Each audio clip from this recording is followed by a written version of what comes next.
السلام عليكم أصحابتي غالية إذا الهانتين بكونتي wanaagsan oo aan halkan ka daawanaysan waa channelka One Expert Somali channel fadlan dadka booqashada ugu horeysay soo booqato channelka subscribe noo saar kambalelkana furo si ay marwalba ku soo gaaraan waxyaalaha aan soo gelino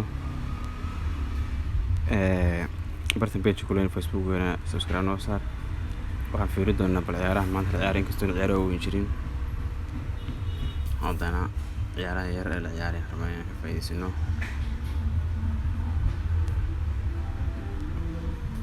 afar ciyaarood meelahaasaan fiirin doonaa Czech Republic iyo Albania under 21 Hausia Portugal under 21 iyo Belarus iyo Sandesval iyo Argentine oo soo ciyaar afarta kooxood waaye marka asxaabta laga faa'iideysto afar kooxood oo xaweeshii inta badan aad soo fiirnay oo qoro inta badan ka soo qaada cadaan Telegram-kooga ayaa inta badan اسكو جرنا ومن VIP قال لي فايز أصحاب قارية هذي اللي هي نصيب وعنا